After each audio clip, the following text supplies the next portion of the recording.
If you've got a passion for pumpkin, you've got to get to Dunkin' and pick these up. Our new Pumpkin Cream Cold Brew. Smooth, bold cold brew topped with velvety pumpkin cream cold foam. And our delicious Pumpkin Spice Signature Latte. Rich espresso topped with whipped cream, caramel drizzle, and cinnamon sugar. And our perfectly pumpkin donuts, munchkins treats, pumpkin muffins, and more. That's how we pumpkin at Dunkin'. Pick your pumpkin at Dunkin', like our new Pumpkin Cream Cold Brew, Pumpkin Spice Signature Latte, and our perfectly pumpkin treats. America runs on Dunkin'. Price and participation may vary. Limited time offer. Exclusions apply.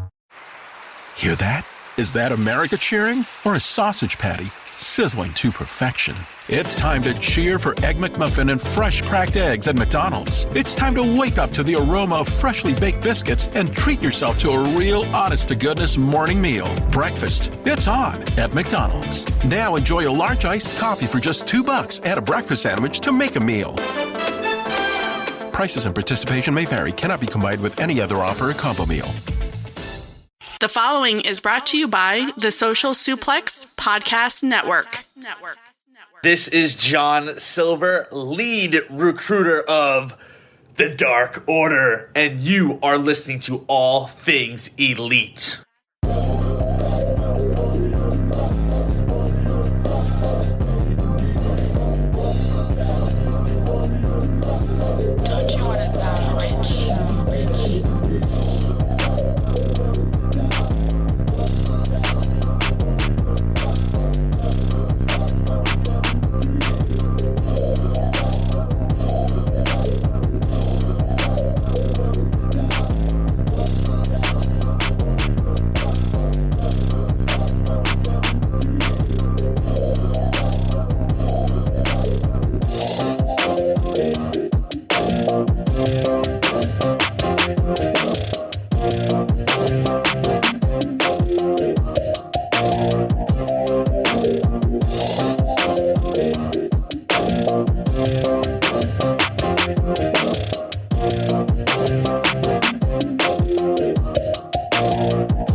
Welcome to the 126th episode of Social Suplex's podcast about AEW with the proclivity for positivity. Welcome to All Things Elite. My name is Austin Summers, and I am the host of this lovely show.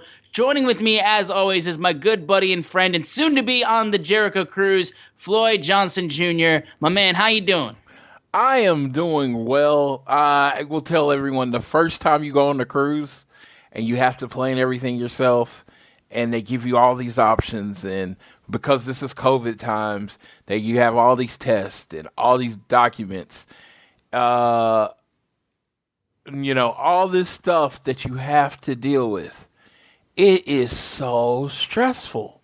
And, I am a very calm, you know me, I'm a laid back, relaxed dude. I can get excited about wrestling, don't get me wrong, in sports. But generally in life, I am very chill, just kind of let life come at me kind of person.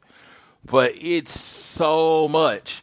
Do you want this package? Do you want this drink package? Do you want to go on the excursion? If you want to get off the boat, you have to have this document. If you don't want to get off the boat, you got to have this document. Well, you get to leave at this time, but you need to be back at this time, or you could get left in a different country.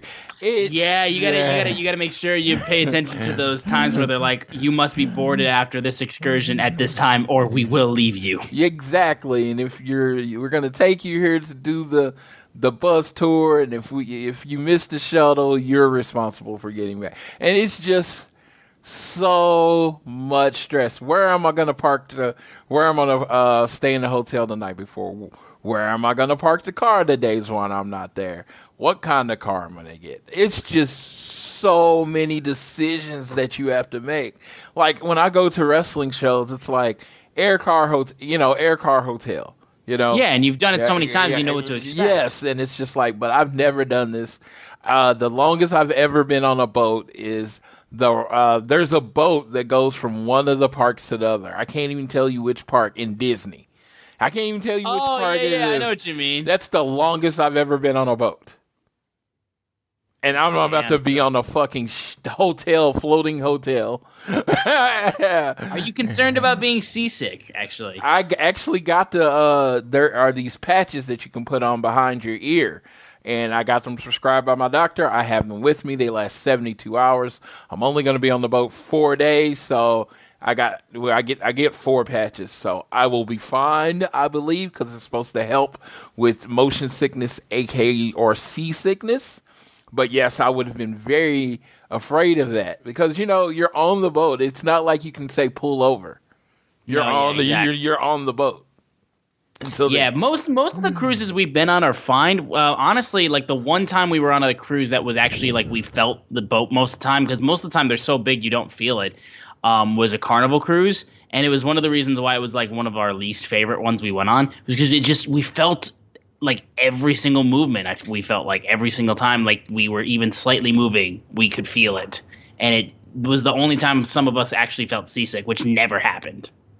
Yeah, and so I'm worried about that. I'm worried about the size of our cabin, and I'm worried. It's just like everything that a person could worry about, I worry about because I've never done it. And this is the unknown, and it's super fucking exciting because, it is unknown for me. But there's a calmness to it because I do know so many people on the boat that are going to be there. I know so many people there. And the whole unlimited drinking package that you get definitely helps for me because if I start feeling woozy, a couple shots calm the old nerves down, So I'm looking forward to it all. I know I'm going to have a great time. I know y'all don't want to hear about this because I am actually going to probably do like a 30-minute thing that just separate than the show. So I don't just drone on it on the show where I just go over everything I did on the ship and people can listen to it or not listen to it if they so choose. But I plan on with a lot of reports and a lot of love and a lot of pictures from the Jericho cruise. So many of y'all wish I could come with, but, COVID. All right. Well, I know you're going to enjoy your time on the cruise. I have had a very strong weekend after one of the worst experiences with my new job, being once again out in the rain for high school football and getting poured on and then proceeding to have issues with my camera because of the rain. I then traveled to Chicago on Saturday to go see 21 Pilots in concert, and it was freaking amazing, and I love those guys so much, and the concert was awesome. I was right up front in the pit. It was so much fun. So I've been all over the place with just how my weekend's been, but it's all good now because I'm back home. I got another concert on Monday, and I just been cruising recently, so yeah, that's how my week is going, if y'all have been wondering. Yes, and I looked at you throwing up some stuff, and I saw Sydney took some pictures, and y'all took some pictures together. I mean, okay, I don't know. How is a 21 Pilots crowd? Are they fairly nice? I mean, because when you're in the pit in some of those places, you got to come with your shoulder pads on and ready to fight. So yeah. So this is our second time seeing them in concert, and both times have been in the pit. The first time was in Grand Rapids, Michigan, which is a little bit more of a smaller venue, but it's still an arena. I would call it like more like a Sears Center style. This was at United Center, and with it being in Chicago, this was a lot more of a intense crowd, I would say, for them. But the fans are all, for the most part, very nice people. But it was very cramped in the pit. Sydney actually had a bit of a claustrophobic moment, which she was not prepared for.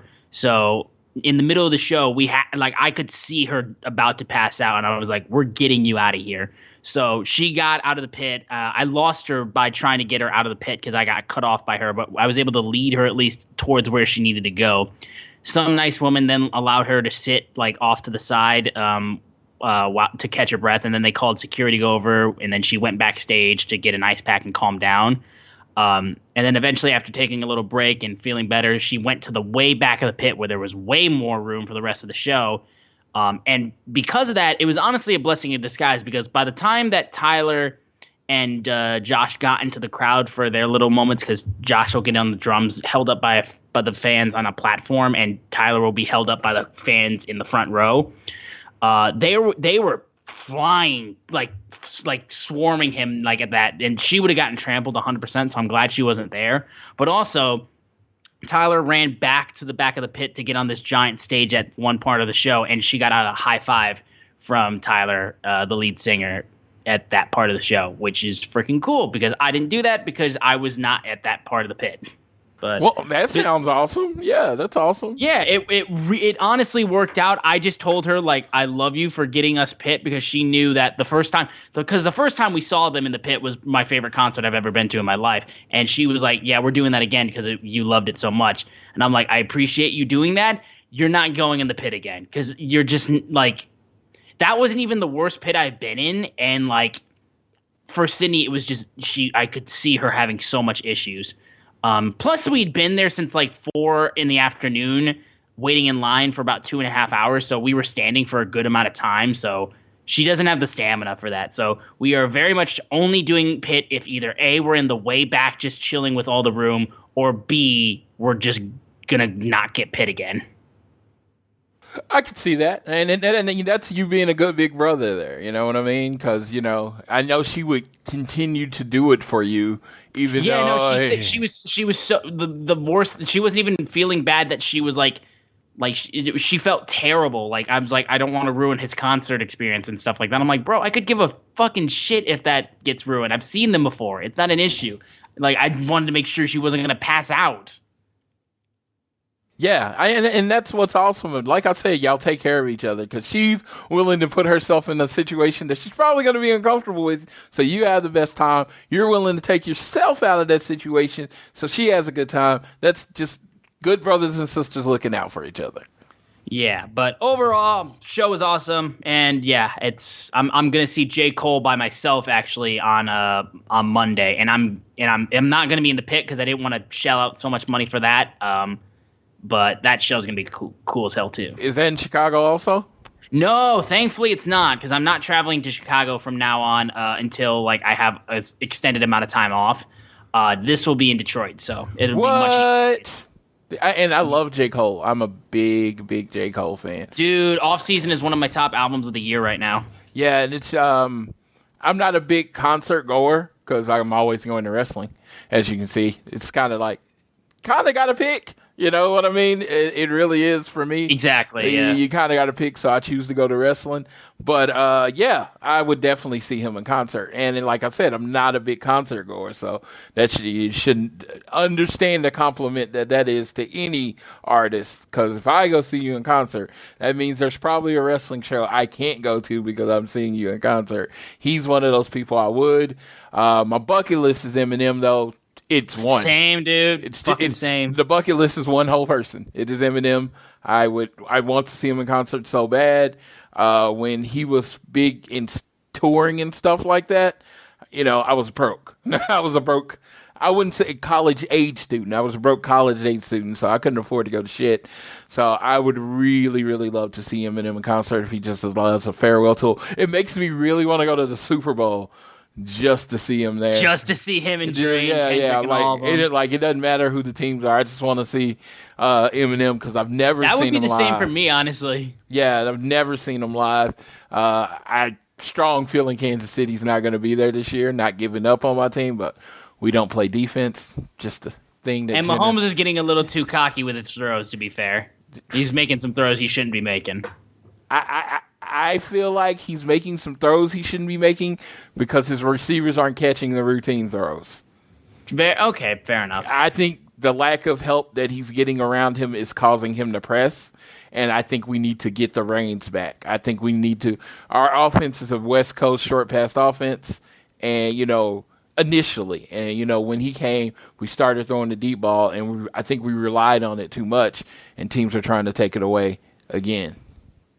Yeah, but enough for the side talk. Sports and everything like that. Yeah. But we'll get to everything, all things Elite right now. We've got a lot to talk about. Of course, Friday Night Rampage and then a special Saturday Night Dynamite took place. So we're going to get to all of that. Before we get into the show, though, make sure you guys are continuing to download this fine show on Google or Apple Podcasts. If you listen to us on Spotify or any other podcasting platform, be sure to give us a share with your friends, family, coworkers, whoever you wish.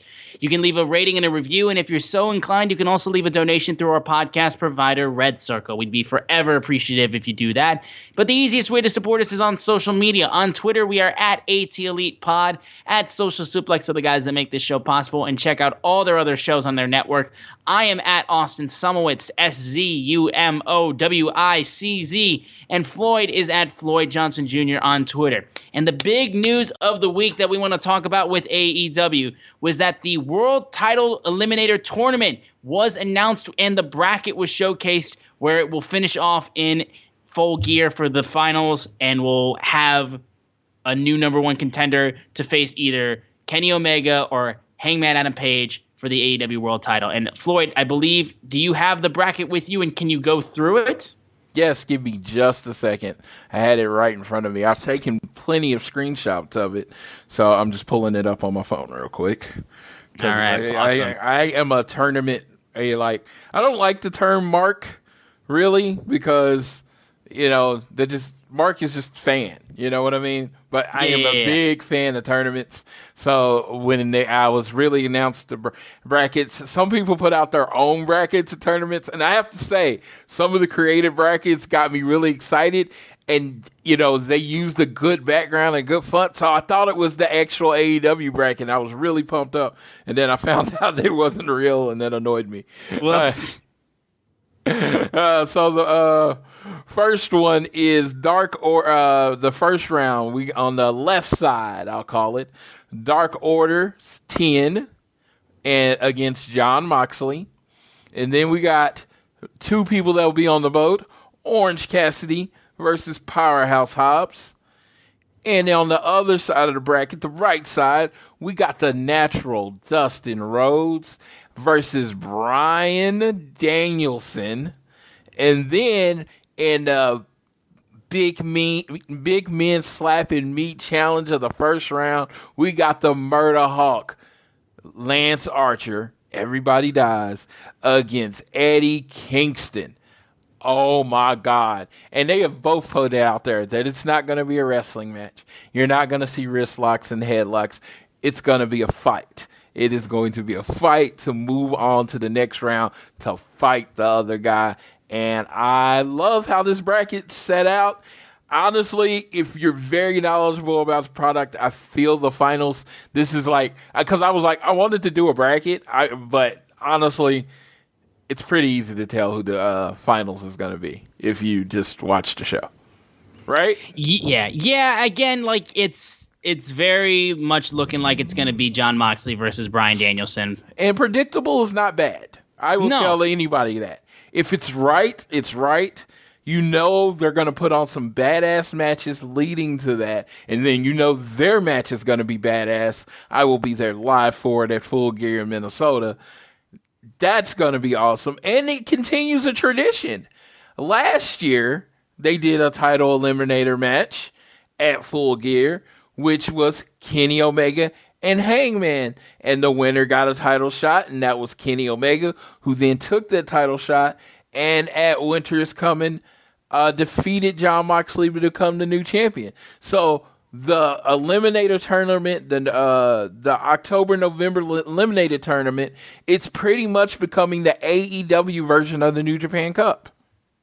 Yeah, and honestly, I'm all for that. And again, the fact that the finals is pretty predictable is not a bad thing, because it just makes you just eat just waiting for the finals to be made, and then we get the match and it's going to be a crazy blow off. And again, AEW is not the kind of company that would see that fans already figured out what we're building towards. Let's change it to kind of swerve them, because that's just getting in the way of something that fans really, really want to see. So I'm all for this tournament. Every time they do it, it's always great. And considering that it's very likely that we're going to be crowning a brand new champion at Full Gear, having a tournament decide who the first number one contender is for that new champion possibly would 100% be the best way to have a first title defense for that. Yeah, and I think I'm going to try to make a tradition to go to whatever, whenever they do the match, whatever match they announce, however far they announce, if they announce it far enough in advance, try to go to whoever wins the Eliminators match. Because last year, again, I was at Winter is Coming, so that would be great. And there's a chance I might be at the match, because if you look at how much time was between Full Gear last year and Winter is Coming, it pretty much lines up with them doing it on December 1st or the 8th. Now, honestly, if I'm going with what makes sense, December 8th, is that in Long Island? The USB show, UBS show? I think so. Yeah, so I imagine that's where the finals are going to be. But I'm going to be at the show December 1st celebrating our contributor Tiffany's 40th birthday. She doesn't mind me saying that. I was a man and I asked her before I said that. Her 40th birthday on December 1st. And we're going to be celebrating it at Dynamite in Duluth, Georgia. So we hope to see y'all there. But it's just, I want to see how this goes, how this continues in AEW history, because Tony Khan is really set on making tent poles, like things you can count on, like, when All Out is and what city it's going to be in. Double or Nothing's probably going back to Vegas next year. He's doing the pre-Thanksgiving show in Chicago. He's got his tent poles that he's setting up, so it looks like this Eliminator leading into Full Gear with the title shot happening shortly after Full Gear seems to be another tent pole, another day that he's setting up for AEW fans to look forward to every year. Yeah, and I am all for that. But we're going to real quickly now get into the first show of the week for AEW, which was Rampage, as Dynamite was on Saturday night. And we have to talk about the buy-in, because with everything that happened with SmackDown extending their show to try to compete with AEW, AEW has responded with the buy-in to be going head-to-head with Friday Night SmackDown. So the matches, we'll get right into the first match of the buy-in, which was Tay Conte versus Santana Garrett. And this was a fun women's match. Tay Conte is one of those girls that has consistently been all over the place, having bunches of matches for the women's division. She's one of those people that I think are just really reliable. And her friendship and partnership with Anna Jay has been great. And Tay Conte was able to get the win against Santana Garrett, and that was the right decision. And, that was my thoughts on that match. We'll go to Floyd real quick on that. Yes, it was a great win for Tay Conte, showing her in a dominant fashion. And, it happened where you were going to have a lot of eyes on it. Dark and Dark Elevation are great shows, but sometimes, you need a little shot in the arm, and this buy-in was shot in the arm because a lot of people tuned into it way more than usual because of the main event of the show. So I like to see what they're going to do with Ty going forward. Yes, the next match on the buy-in was Bobby Fish versus Lee Moriarty. Now, Lee debuted on Dark the week before, and Bobby Fish had his first match against Bryan Danielson where he lost. This was pretty much set up so Bobby Fish could get a win to kind of even out his record. And Bobby looked great in this. Lee also has a lot of upside. He was recently just announced to be All Elite, so that's great for him. And this was a pretty solid match that had a good amount of technical wrestling. Bobby has continued to kind of set himself apart a little bit from Undisputed Era, which has been so tied to him for the last few years. But I think Bobby's got such upside, and he looked really good. Lee also looked strong in this match too. But this was a nice little prelude to the main event of the buy-in, though. Yes, Lee Moriarty is slowly becoming one of my favorite up-and-coming wrestlers. I know he's been around the indies for years, and people have seen a lot of his matches. I have not seen as many of his matches as, say, other people would. But every time I see him, he has the style that is unique, seemingly to him. I don't know anyone that wrestles the way he wrestles, and it's very exciting, and it makes you look at it. I don't know if he has it all the way yet, but I feel like he does. You know what I mean? He has that moments that you don't want to take your eyes off of him. Bobby Fish is a pro's pro, so this match was a pro's match, and Bobby Fish won.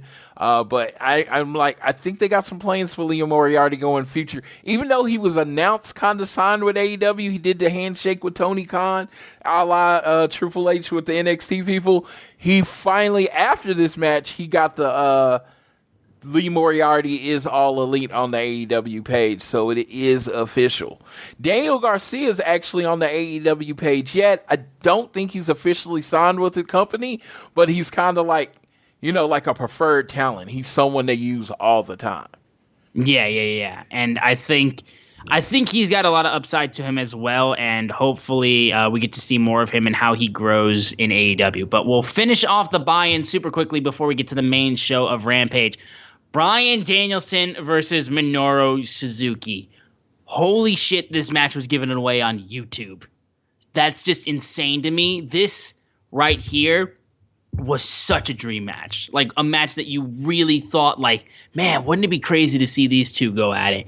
The crowd was hyped for it. The start of the match when they were just facing off against each other, they smacked the shit out of each other. Bryan Danielson at multiple times was just one forearm shot to the side of the head, and then he would just drop because of how physical he was in this match and how physical, I think, like, because we'd seen, of course, how physical Minoru Suzuki is, and like you would think like, oh, maybe a couple points he kind of leaned off a little bit just because he was in AEW instead of New Japan. No, these two guys like literally went at it as if they were in New Japan for like a strong style match, because they beat the shit out of each other, and Bryan Danielson got the very convincing win, and it still blows me away how good this match was, and it freaking was given away on YouTube. Like, that's still nuts to me. So like, even if you didn't have cable, you could see this match in its entirety, and it was so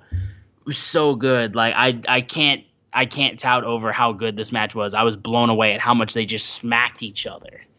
This was a New Japan never open weight match, G1 match.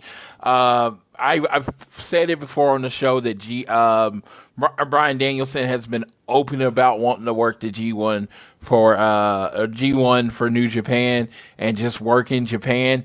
Man, AEW brought Japan to him, and this was his G1 match, and they knocked the living shit out of each other. It was everything you want from a Minoru Suzuki match. Oh my God, Daniel Bryan trying to trade strikes with him, hitting him with the kicks, and Minoru Suzuki leaning in and then laughing at him because he's not hitting him hard enough. And then Bryan Danielson, catching him one good time, and Minoru Suzuki's whole facial expression would change, like, dude, you knocked the shit out of me. And then they were trading forearms because they were doing kicks and forearms. So Bryan Danielson tries to control forearms, and Suzuki just lays one in. And man, Daniel Bryan, talk about a sell job. Man, I thought he was out. He just flat faced it, and it was like, man, these two dudes are amazing.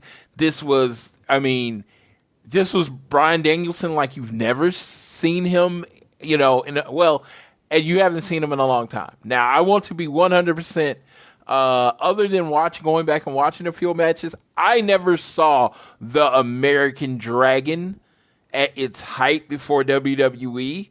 I knew about him. I'd heard the tales of him, but I'd never seen the matches. So this time outside and after WWE, and I'm seeing the viciousness of the American Dragon, I see why people would have missed it for that long time while he was in WWE. This wrestling was so physical, like literally like two dudes just trying to hurt each other. And it was great. It was probably, it'll be the best AEW YouTube match by far. I don't ever think anyone will even be close to it. Yeah, no question about it. And yeah, also I gotta say, you pulled what CM Punk did this week. You called him Daniel Bryan when Punk also called him Daniel Bryan. He was like, I'm just gonna call him Dragon, and then also was like, CJR, like now people can stop going after you. Because I did the same thing. Yes, and that was crazy for him to say, but it meant so much. Because I tell people this, I've been yelling this. I misspeak all the time. Mm-hmm. All the time. I don't care if it's your job. If you have people that are changing names and characters so much, Malachi Black from Aleister Black, Bryan Daniels, the Daniel Bryan, that is Bryan Danielson, the Daniel Bryan, or, other way around. So they're so similar. It's easy to flip him around. It's just with a lot of these wrestlers, they have changed names. He has known them by other things. And it's really, really hard to keep in track what name they're going by now, even if it's your job. I know Excalibur doesn't mess up. It doesn't speak to JR not being good. It speaks to Excalibur being exceptional. Yes. That's what I'm like. That's like, you're looking at it the wrong way. Praise Excalibur for being exceptional. Don't look on JR for just being freaking human and being in his 60s. Yes. I'm like, dude, this happens. This shit happens because they are reacting naturally. This is not a script like, some other places he's worked. This is natural reactions to things that are happening in front of him. 100%. But with that little thing, we'll get into the main show of AEW Rampage, which kicked off with my boy CM Punk going one-on-one with Matt Sydal. Now, this match was so much fun for me. Punk had a lot more of offense put on him by Matt Sydal than I think a lot of people would have fully thought. And his knee was also just really cranked consistently. But despite the fact Punk was able to still do really, really well, there was a great spot where he tries for a third. He goes for 3 body slams in a row, ends up not working out, and then he gets beat up for a while, but then proceeds to get the third body slam finally as he hits it on the apron, which I thought was also really, really good. Punk still, I know people will be talking about like, oh, he's getting blown up already. And I know he said in an interview too, like it's taken a little bit of time and for him to like just get used to the cardio of everything again. And I mean, hell, we got Roman Reigns out here being like he's lost a step, which, okay, bro, we get what you're doing.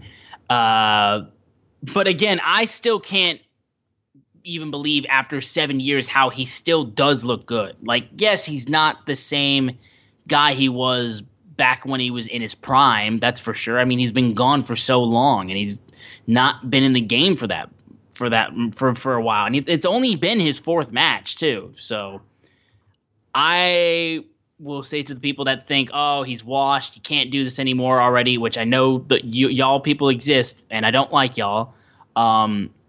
Again, it's literally, he said, like riding a bike, and he still looked good. He hasn't looked bad in any of his matches that he's had.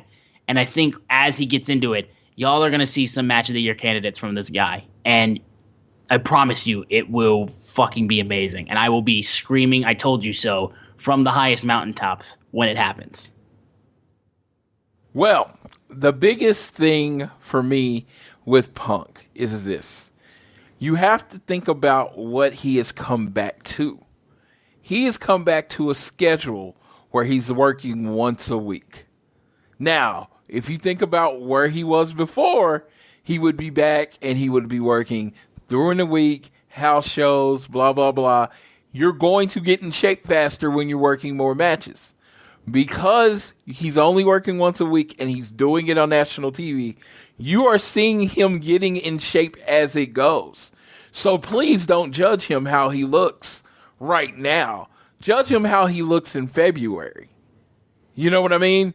Because he has to get some matches under. Let him get 10 matches under him before you say he lost a step. He went away. You know what I mean? And CM Punk is not, big. CM Punk is good, but he's not super character work. He's not going to be like waving his hands and doing magic tricks or some bullshit or, talking to the crowd a lot. He does. He keeps it up, but he's not a ton of character work. So it really is about his actual physical motions in the ring with the wrestler. That's how he tells the story. I thought he told a really good story with Matt Sydal. Matt Sydal is faster and more athletic than him. That's how the match played out. He's bigger and more physical. He was body slamming the shit out of him, and he reversed the move, caught him, hit him with the GTS. I don't see how that, if CM Punk was quote unquote in shape, how that match plays out too much differently than it did. Yeah, and the reversal was great. And also, again, I will say too, like, it's not even like we're talking about like, oh, he's like, people are saying like, oh, he's looked bad. They're being like, oh, he doesn't look like what he used to be. No fucking shit. But again, the thing that you need to keep in mind is not the fact that he, like, because he doesn't look bad. He still looks really freaking good. He doesn't look like, now, yes, he doesn't look like somebody like Bryan Danielson, who's still like absolutely on fire. But again, Bryan Danielson's still been in the game this whole time. Like, Punk has not. So let's keep that at a minimum. And again, I will be screaming at y'all the moment he gets into a feud where it's like blood feud, or if they actually decide to turn him heel somewhere down the road, and like when the love fest kind of starts to wear, they end up turning him heel, and then he runs roughshod through people. Y'all can expect me to be screaming, "I told you so," because I will, as loud as I possibly can. But Punk is still great. He was my favorite part of this show. That's as simple as it's gonna go. Well, I have a feeling that anytime he's on the show, he's gonna be your favorite part of the show. Yes. Oh, the only time he won't be is if he's on commentary, because that'd be cheating. Yes. That would be cheating if I said that. We then had Ruby Soho going on one-on-one action against the Bunny, who she's been having a lot of issues with the Bunny and Penelope Ford. She went in this match, and it was a pretty decent match, I would say. She was able to get the win on the Bunny thanks to getting a nice little backside pin. Penelope Ford then continued to get herself in and save and help out Bunny by beating up Ruby Soho from behind, and then she drops her with the brass knuckles that she pulls out and just beats her up with that. Again, this match was pretty solid. It's a nice little cool down before the main event, and a nice little match to give you a little breathing room, I guess. And I think, like, yeah, the storyline that's been going on with Ruby right now with the Bunny and how she's been, like, just having issues with them is solid enough. I think it's just because we're just trying to get people some wins before the TBS tournament starts happening for the TBS championship, where I think people are going to really see a lot of Ruby Soho and, like, what she has to offer, like, in matches that have a lot more weight to them. So, yeah, but again, like, Ruby looked great. Allie, the Bunny, looked great, too. But this was a nice, solid, decent match. Yes, I completely agree. Ruby, I heard on a show I was listening to, I don't remember which podcast it was, and they said Ruby just has this thing about her. When you look at her and she's smiling and she's happy, you just want to root for her. She has it. She has it. And I was looking at it and I was like, I kind of watched the back and I was like, that's exactly it. She just, for someone that's all tattooed and, there's a lot of stereotypes and a lot of things that go along with tattooed people, she just seems really approachable and really friendly, and you just want to, like, hug her and be her friend. Like, yeah, dude, like I said, when I saw her on Up Up Down Down, she was nothing like I would have thought she was. Yeah. At all. You just think she's just like all punk and mean. All the different stereotypes you've been led to be, people with as many tattoos as she has. But she's not anything like that. And it's such an energy and such positive. And I know she could go heel and she could kick ass for being a heel. But I never thought about how much I would love her as a face. And she is a really, really good face right now. And I'm really enjoying her match. And I really hated the Bunny and Penelope Ford when they punched her in the face with brass knucks after the match. It was like, all the pretty girls, the pretty girls holding her down. I'm not saying Ruby's not pretty. I'm not. I'm really not. I know. But, the stereotypical, I was talking about the characters they kind of represent. They're knocking her down with the brass knucks. They're bullying her. And you just want to see her rise up. I even had the moment where I was like, man, are we going to see Sarah Logan in AEW? Because somebody's going to have Ruby's back eventually. And I'm looking forward to all of that. But I'm just saying she just has this personality, and I have to let everyone know. So there was some ratings talk today, and it has to be about this match.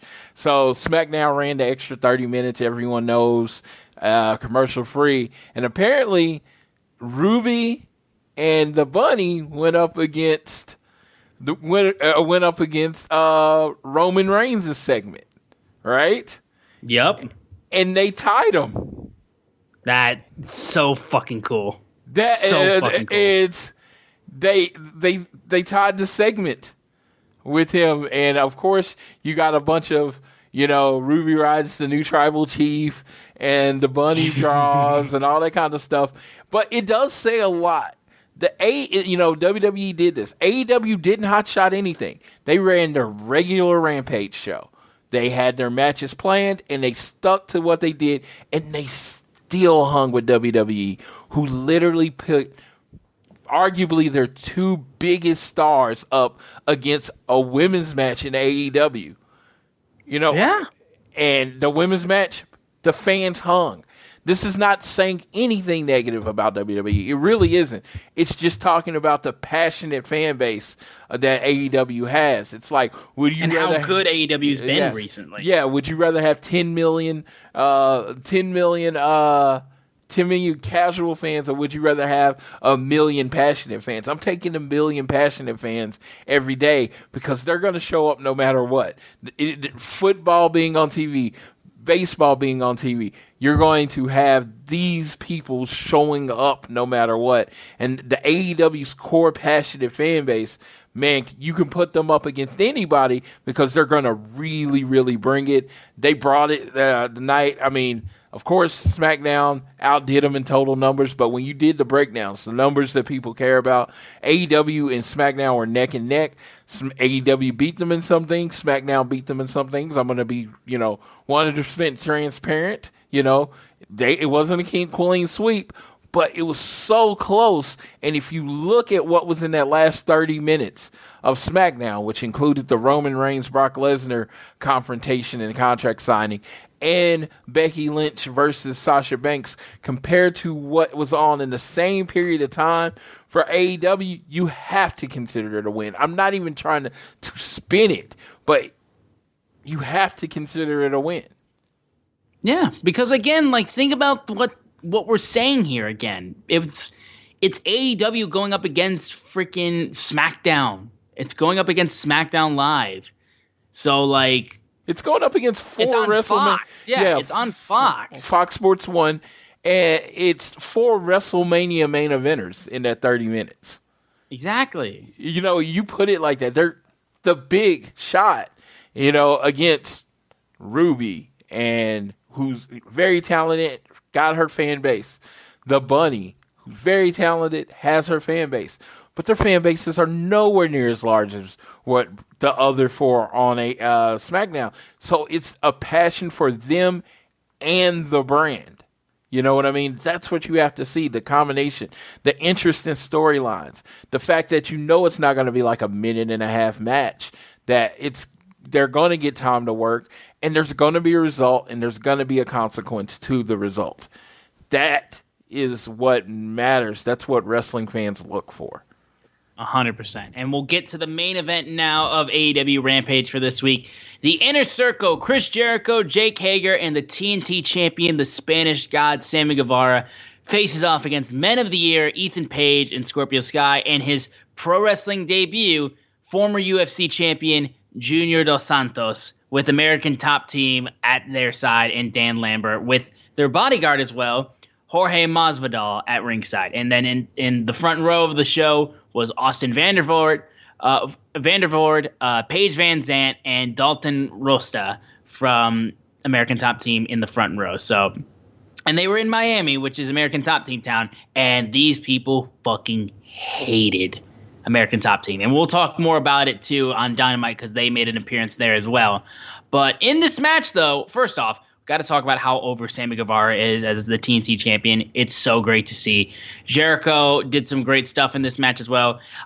Junior Dos Santos in his appearance was okay, I would say. He was okay. Very physical, very broad. He brought it. He's green as far as how to be a wrestler. But I thought, you saw the building blocks of what can be a really good professional wrestler. I don't know great. I'm not going to put any kind of ceiling or floor on what he can be because, this man, when he put his mind to it, became the world champion of UFC. I imagine when he puts his mind to wrestling, he's going to be pretty successful because there's a lot of components in both of those, that lead to being great. He has a tough look. He has a pedigree. Man, him up against Jake Hager. He's willing to sell for people smaller than him. That is super important. And, I saw a lot of things there. Jake Hager got the best of him by putting him in through that table, and that dude sold the shit out of it, and it was great. And, the ending, one of my favorite UFC fighters, just because, honestly, I've always said he was a professional wrestler in UFC. That dude could talk shit and cut promos with the best of them. Jorge Masvidal hitting the flying knee on Jericho. Oh, my God, I just thought this was an excellent match. Shout out to Paige Van Sant. Taking a selfie in the ring on the in front of the laying body of Chris Jericho in the inner circle. She has something. You definitely don't mind looking at her. I don't mind to have to say that. I don't think I'm breaking any fourth walls or anything saying you don't mind looking at her. Nah. Very, very attractive person. Was willing to play along with the show because Jericho took a shot at her. I did love CM Punk's comment in that. He's like, I wouldn't even touch you with your husband's penis. He's like, I don't think that's true. Yep, and we'll talk about that entire promo too when we get to Dynamite. But no, there's something there, and I think the wrestlers and Tony Khan has noticed something because they've gotten her more involved recently with American Top Team stuff when they're on AEW television. But American Top Team are mega over his heels, and it works so well. Like, these guys have done so well, and it makes me especially happy for Men of the Year, but more so Scorpio Sky, because I love Scorpio to death, and when he's with Ethan Page, as a heel, he tends to be a little bit understated because of how good of a heel Ethan Page is. But despite that, and we'll talk about his stuff on the promo too in Dynamite as well, but being around American Top Team and Ethan combined, he instantaneously becomes better as a heel because of the people that he's surrounded with, and it works so much better to get these two over as a unit as well. Because, me personally, it was so hard to see him as a heel when he turned. And I was like, I'm willing to give it a chance, but it's worked so well now because of them being with American Top Team and because of him being with Ethan Page. Not saying that he can't do heel stuff and he needs everybody else to do it for him, because that's not true at all. But being around these people, I think he's become a better heel being around such great heel magnets like these guys. Like, these guys are heat magnets like no other. Scorpio Sky is a very laid-back personality. He is. Yes. Just like, if you see, he has a lot of energy and stuff, but he is very laid back, very chill, very confident man. He is. His confidence, if you're within 5 feet of him, that dude knows he's really, really good at wrestling, right? He knows that energy comes off. Sometimes that cockiness does not represent itself in a heel and wrestling character format. So you need somebody that's a little more over the top to, bring that out of him. Ethan Page, I have been crying out loud about how big of a badass heel he was his years in Impact Wrestling, and that's when I kind of first discovered him. And then from the, I believe it was a Dark Side of the Ring, or it was it was a Vice TV thing. Or where they did a documentary, and he was being heeled to Darby and throwing him around in a body bag. I was like, this dude is $1 million heel. He really is. He can make you hate him in the way he dressed, the way he talks, the way he looks, his expressions makes you hate him. And then Dan Lambert.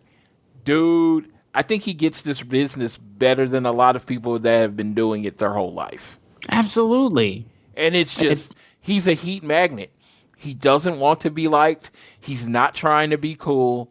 He's not trying to be anything. He just wants you to boo him, and he just wants you to hate him. And people's like, he has go-away heat. No. Not even close. He has actual heat. That is called actual heat. You're not used to it because you're used to your heels trying to be cool. Yeah, you're confused. This dude is the devil. And he doesn't mind being the devil, But the most important thing that it comes from every heel that makes a heel great is he thinks he's right. He's saying this to help you because you're all idiots and you need him to lead you the right way. Oh my God, I love it.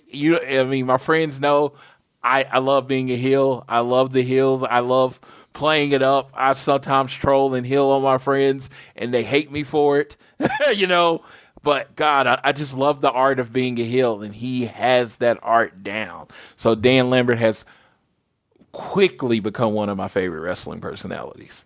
Yes, and that was AEW Rampage and how it wrapped up, and it was a really strong show, and shout out to the buy-in too, because that had one of my favorite matches recently. That freaking Bryan Danielson Minoru Suzuki match was so good. Like I love that match.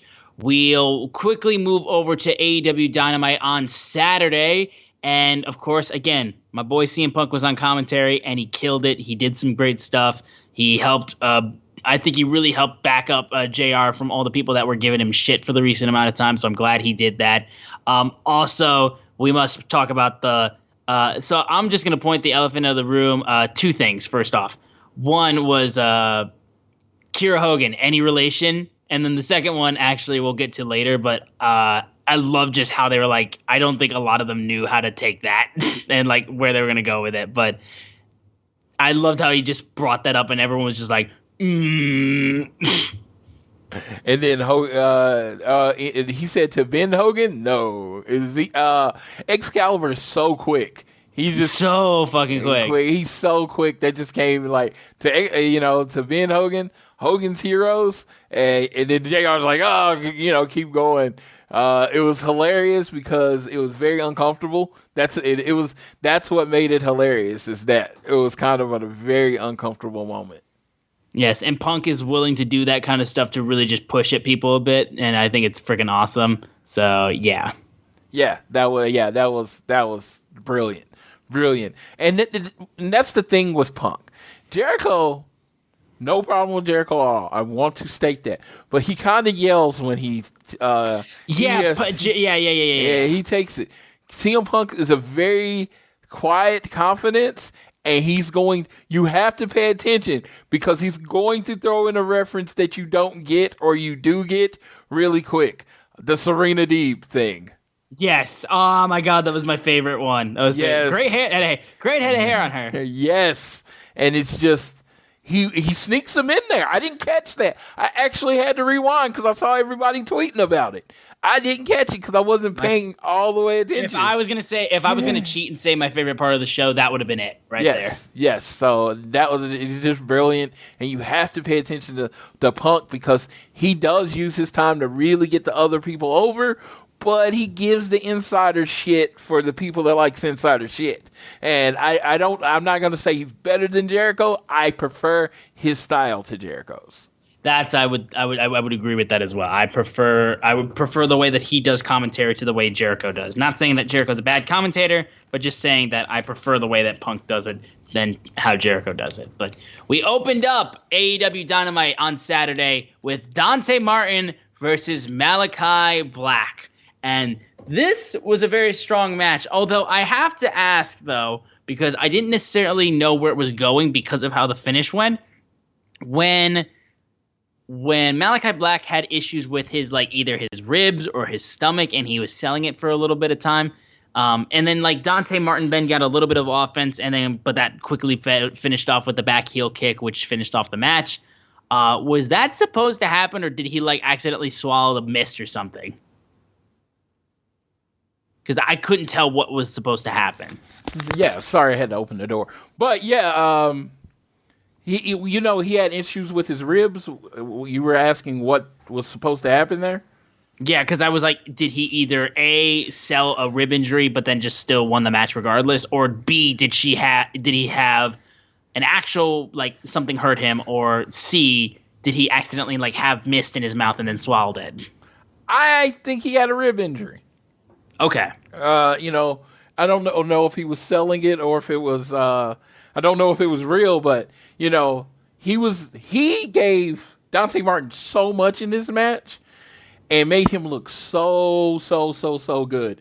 And now, Dante also, I got to say, his selling in this match was superb because his leg was getting worked like the whole match. And when he was selling, like, I think there was like a knee bar at one point that he was really selling, and him trying to springboard off of stuff on one foot was insane to me. I just like, that doesn't seem like crazy to me, but when I see it, I'm like, how the fuck can someone springboard on one foot? Yes, the dude is athletic. You just see how high he gets on both feet. Yes, that 1 foot, he's so great.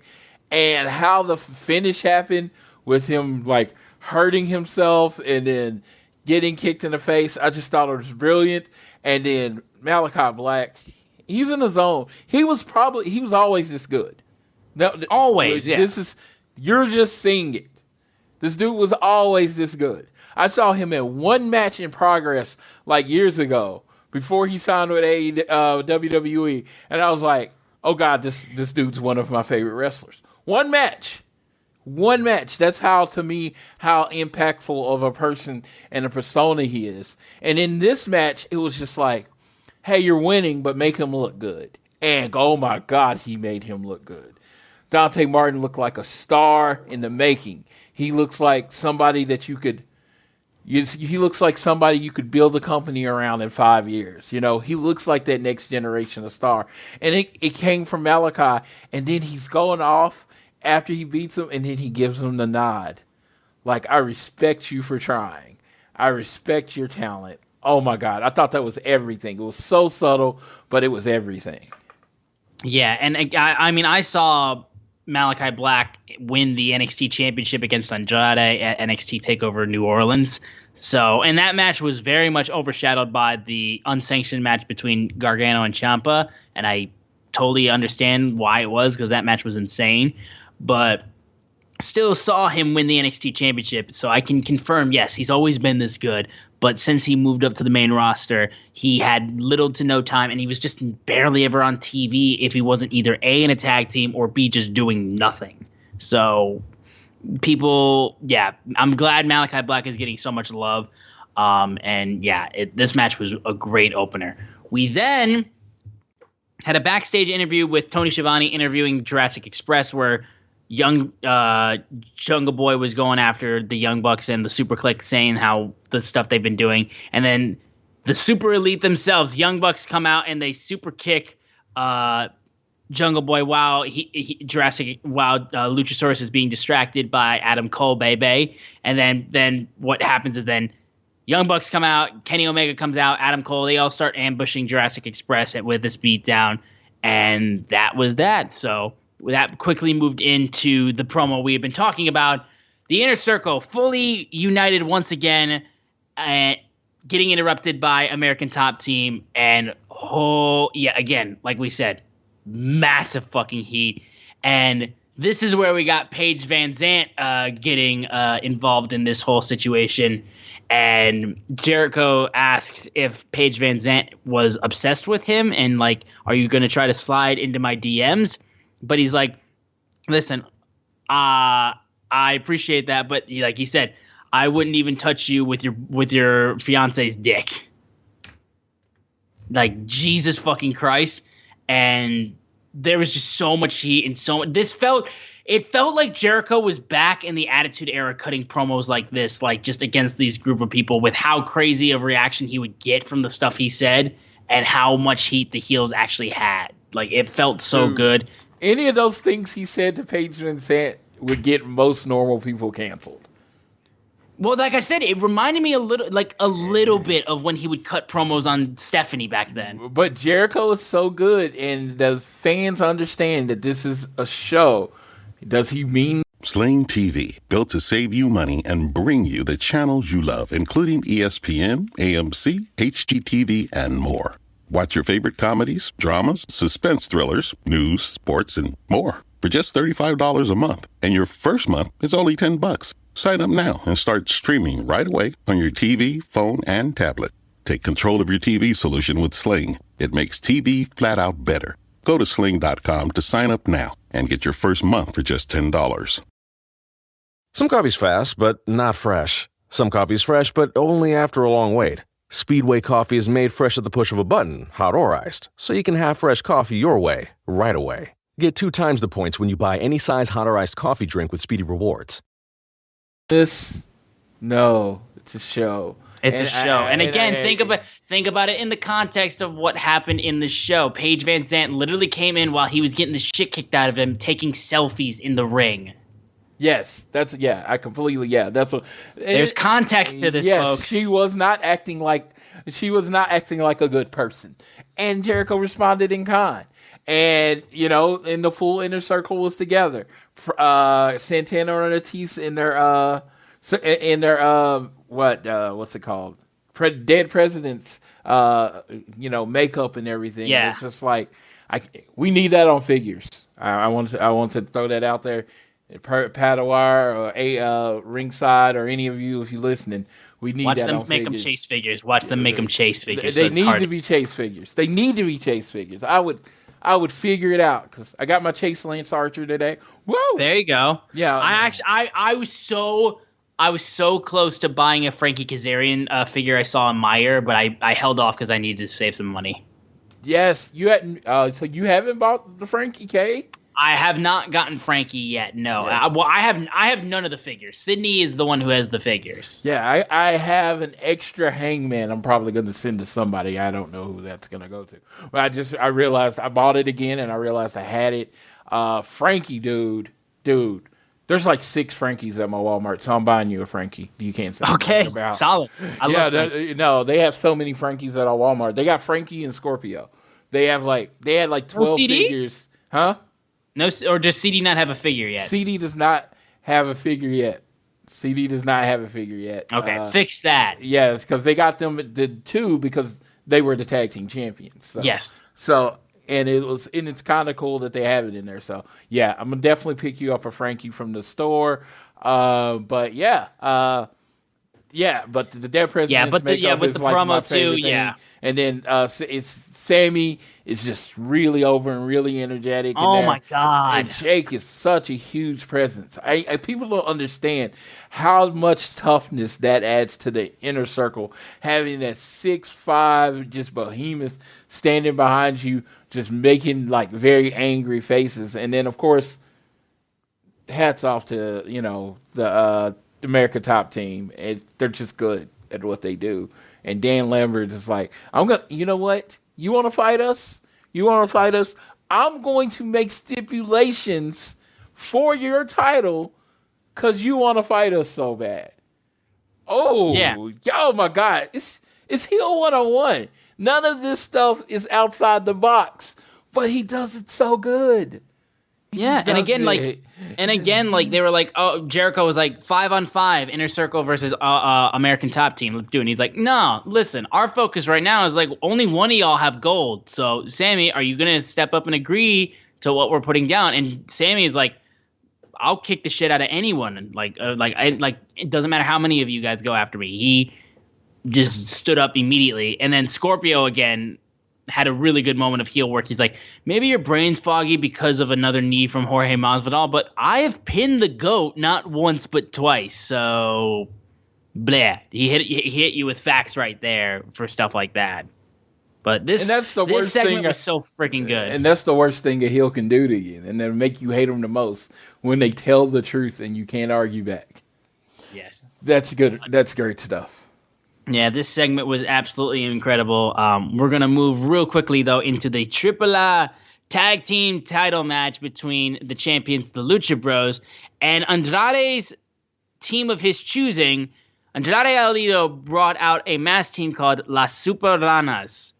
And I have to tell you, instantaneously, they look like. I'm sure Floyd felt the same way too. But Floyd, what was your thoughts seeing them first out? First thing I saw, I was like, man, look at the physique on these dudes that you can see through the full. You could see the physique. They looked like what I imagine like real men look like, and I was just like, I was like, man, this might be the greatest tag team in the history of Mexico. And I watched them, and I was like, man, let's see what they got. I wasn't sure who it was. Wasn't sure. Heard some speculation from CM Punk, but I'm pretty sure CM Punk just outrightly said, "Is like, okay, like I'm looking at this elephant in the room. Yeah, this is absolutely FTR, and this is ridiculous." And I was shocked. I was shocked by this. As a person that's watched them for years, Yeah, I can't tell who they are covered up. Nope. I couldn't figure it out. They're such brilliant. They're such brilliant men of disguise. Yes, they completely. But their masks were eventually ripped off in the middle of the match, and it was FTR. Let's figure. Me not being me for a second. Dude, as soon as they did the first exchange, if you did not know it from their actual physiques, as soon as they did their first exchange, that's literally the first exchange FTR does with every formidable tag team. Yep. It's like, that's FTR. I mean, they do the same exchange, and it's beautiful, and I love it. But yeah, you wouldn't have questioned it at that point. Yes. Well, the match itself was a very one-sided affair for most of the match, with the Lucha Bros working FTR all the way after they took their masks off and everything. But eventually, Tully Blanchard comes out and runs out, distracts Aubrey Edwards, which gives time for FTR to use one of the AAA tag team titles to use it against Rey Fenix, and then FTR then proceeds, I believe it was Dax hitting a brainbuster to win the match, and they become new AAA tag team champions. So big moment for FTR winning these titles. I wonder how much they'll appear in AAA actually to defend the titles, but we then found out exactly why it was FTR being used as the tag team to go after the Lucha Bros, and why Andrade used them. And it was shown backstage that FTR was brought in by Andrade, and he had to get through MJF in order to even use them, like to pay him basically to use FTR. But I gotta ask though, it's like, honestly, because while it was funny, was there really a reason for them to be a fake team and then unmasked? Like, they could have just came out as FTR. No, because he said they were a Mexican tag team. Okay. That was his thing, his tag team from Mexico. And all right. So, yes. And I have to tell you, I tweeted this out on my page. So, proof that me and MJF are friends and that we do hang out. Proof! It's in the pudding. 8:50 p.m. Central Time, October 16th. FTR is now the greatest tag team in Mexican history. And October 17th, 9:43 p.m., Mr. Maxwell Jacob Freedom, MJF, Max, for people that are in the know with him, that hang out with him. FTR, the greatest luchadors in the history of professional wrestling. Yeah. Did we not say the same thing? I mean, yeah. Yeah. I can't even argue with you. It's the same thing. I just can't. Yeah. So I'm just saying, when I gave my alibi, a lot of people said, hey, maybe you weren't hanging out. The tweet, we're friends. We think alike. We have the same opinions. They were with me. Don't know what happened with Darby. Just throwing that out there. But in this match, after a flip and, a straight punch from Dax in the face, he did a flip and he punched him right in the face. Some people might have saw a belt go into his face. I don't know. Just watching the match. And then the most devastating brain buster that you've ever seen. FTR. I don't even know, because there's Triple Crown, there's Grand Slam. What happens when you've held the title in 5 different companies, 5 different promotions? Just think about that. I mean, like, that's just insane to think of. Yes. So FTR are now your AAA tag team champions. Belt them up, baby. Belt them up. And they're the tag team belt collectors. Yes, they are the tag team belt collectors. They're going to get the NWA. They're going to go to New Japan. They're going to beat up the Briscoes and ROH. They're going to go to Impact and run through their division. They're going to have all the belts before it's all over, because they are the greatest tag team of all time. There you go. Body Can't guys, argue with it. Body guys. Look at that physique. Whoa. I was so mad that they hid it under that leotard. God. Yeah, people would start fainting, man. Yeah, that's what wrestlers look like, baby. That's what wrestlers look like. All right. Well, we then had a backstage segment with Tony Schiavone interviewing Dante Martin and Lio Rush after Dante's loss to Malachi Black. Lio was like, listen, you got to start listening to me a lot more. I've told you, like, your high-flying stuff is great, but it can get you in trouble, and that's what happened when you tried to go for a high-flying move, which then got you a kick to the face. And he's like, listen, you're listening to me from this point on. So, Dante, you're going to have a new tag team partner, which is just myself, Lio Rush. So, Top Flight now includes Lio Rush. So, there you go. I mean, I don't really know what else to add to that. Floyd, you got anything? Most high-flying tag team that ever high-flyed. I want to see Dante Martin and Lio Rush versus the Young Bucks. No titles on the line. I don't give a crap. I just want them for 15 minutes doing what they do. It's going to be one of the best tag team matches of the year. Yeah. My only question is that, do we know anything that's happened with Darius Martin, though? He is getting healed, and I think that's what this story is leading to. He's trying to replace him. So when he comes back, you have an automatic storyline. Okay. You can either say Dante's turning on Darius because she's listening to Lio Rush, or Dante tells Lio Rush, up yours, and he goes back to his brother Darius. Either way you want to go with it, whatever you see the trajectory of Dante Martin at that time, it is perfect. I think that's another, great thing about the company. They've set it up where you can go either way, just depending on the read of that tag team. Like if Lio Rush and Dante Martin are going out there just freaking killing it every night, and everybody's like, this is the best tag team ever, Tony ain't breaking them up. You know what I mean? But, I think the ultimate plan is for him to end up feuding with Lio after to turning his back on him to his brother. You know what? I like where Lio Rush is head at. I saw an interview today where he said his goal is to be the first black champion in AEW. You know what? I think Lio Rush is a phenomenal wrestler, and if anyone can do it, he can. I am a big fan of his as a wrestler. Now, he's been going through some things and retiring, unretiring. If he's 100% on focused on wrestling, he is an exceptional wrestler on the level that a lot of people can't match. Yeah. Yeah, and I think if he sticks to that, he'll be really freaking good. We then just had a plain squash match between Jon Moxley and Wheeler Yuta. Like, Jon rushes into the ring, beats the shit out of Yuta in like 30 seconds, and then walks out. Yes, I think this is just getting over the more intense, angry side of Jon Moxley. I think this is the Jon Moxley you're going to get in the tournament. He's just going to be just aggressive and trying to hurt people. He feels he got screwed out of his world title. He feels like the new people are in and he's being forgotten, and it's pissing him off. Yeah, and again, it really works too, just because of how he's mad because he really shouldn't have lost his championship. He really shouldn't have lost his championship, and he tried to get it back, a chance to get it back in that ladder match, and he still couldn't get there. So he's a very, very angry man. Poor Wheeler Yuta though. I mean, he was on the track and the train was coming through, and I think this was leading to, it was setting up the beef between him and Orange Cassidy. If you look at the tournament bracket, the left side, Moxley may be facing Orange Cassidy in the second round, but I think it was foreshadowing something there. I think so too.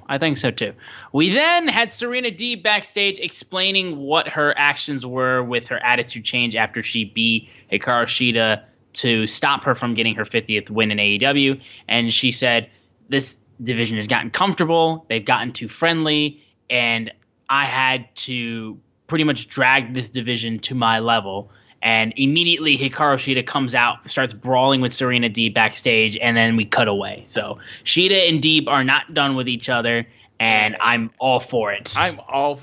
I think we needed a feud that wasn't around the title, and this feud might end up being about the title because, whenever they announce the TBS brackets. So, but I do love that. I love that they're doing something with Shida. She's still the ace of the division. I know Britt Baker's the star of the division, but the ace of the division is Hikaru Shida. And, Serena Deeb phenomenal wrestler. And after their first match, I said it and I meant it. I could watch them wrestle every day. So however many matches that I get out of this, I'll just be thankful for it. Yes. And man, we then follow this up, though, with the trios match between the Dark Order, Evil Uno, Alex Reynolds, and John Silver versus the Super Click, Adam Cole, Bebe, and the Young Bucks. This match fucking rocked. This was so much fun. I have liked a lot of 6-man matches in AEW. In the 2 years something existence of Dynamite, I have loved a lot of 6-man matches. And I'm not saying this because of recency bias, but I think this is my favorite 6-man match in AEW history.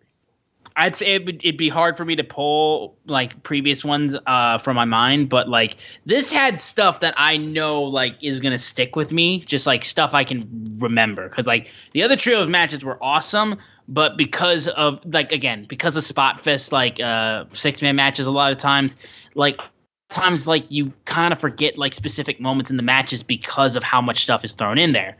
There's stuff in this match that I will remember for a while, specifically. Of course, John Silver doing his thing as always. Nick Jackson getting his shoe ripped off by Evil Uno was awesome. And then the amazing spot where it seems like, the kiss on the side of the cheek from the Young Bucks to Adam Cole Bebe was possibly going to happen. But then, nope, it turns out it's John Silver and friends. He's there kissing him, and his face changing after he sees what happens is incredible. And also, fucking Evil Uno, after yanking Nick Jackson's shoe off, proceeds to go Mr. Socko and go Mick Foley on Nick Jackson's ass, which was incredible and got a unbelievably great pop from the crowd. It was such a great moment, despite how good the Dark Order performed. The BTE trigger happened, and then running knee strike from Adam Cole finishes it off, pinning Alex Reynolds. Then Jungle Boy, still mad after getting jumped by the Super Elite, comes out with to the ring and starts chasing off the Super Click, and he brings out a steel chair as well, and then beats up Brandon Cutler, and Cutler is left to die. Yes, he is left to die. This match was brilliant. The kiss, they've actually been kind of building up to it on BTE with John Silver and Alex Reynolds trying to be friends with Adam Cole, and they've been building, and then they've been saying, "Hey, you want to kiss?" a lot, and it's kind of funny. So they've been kind of building to this moment where they steal the kiss from Adam Cole. John Silver, I don't think people realize how good this man is as a wrestler. Dude, he's so freaking good. He is so good. He's so electric. Give me Sammy Guevara versus John Silver. I mean, I know Silver's probably not going to win, but man, that would just be such a high energy match. This dude just has so much energy. On BTE, 10 is the one that plays like he's on cocaine all the time. I feel like it should be John Silver because that dude is just right? He's just a ball of fucking energy. And Evil Uno's amazing and Alex Reynolds is amazing. And then, the other three, I run out of adjectives to talk about how good the Young Bucks are. And this match was just everything that you could ask for. I mean, and it gave you plenty of times where you thought they were going to win. Evil Uno hit his finisher on him, and then they broke up the pin, and there was just so many false finishes. Brandon Cutler's amazing. I don't let anyone tell you differently. He has a role, and he gets his role, and he plays his role 110%. Don't let anybody tell you any differently about Brandon Cutler. He has been put in a position, in a role, and he steals the show when he's out there. No question about that. That dude he's a stooge, but he reminds me of, not in the same way, but of Pat Patterson and Jerry Briscoe, where they were the Stooges, but they got their own following because they were so good at being the Stooges. Brandon Cutler's going to have his own following because he's so good at being a stooge. Yeah, I mean, it's that simple. People know that he's just going to be he's gonna be the guy that takes the fall, and they're no one's gonna save him, and like he's gonna be known as a stooge, and it works so well for the character, honestly. It works for the character, and he just plays it to a T. He's just so kind of despicable, and he's the little brother that's always around, and he's always to blame when they lose, and never gets any of the credit when they win. Yep, exactly. Yeah. But we then had a Cody thing we got to talk about.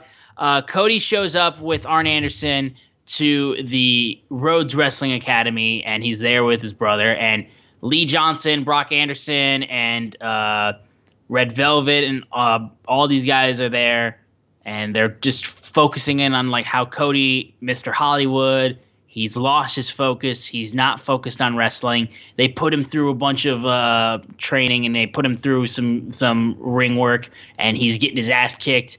And yeah, he talks about how when he was getting beat up when Arn was getting beat up by Dusty and all this kind of stuff. And he said, it's like, that's hard for me to say, but I had it coming. And Malachi Black has it coming, and you need to get your focus back to where it needs to be. And yeah, so I'll just go to Floyd on this little video segment. Like, I want to know, like, are you getting more? Are you following it completely? I freaking love it. Arn's not trying to turn him heel. He is trying to get the aggressive killer side of Cody to come out.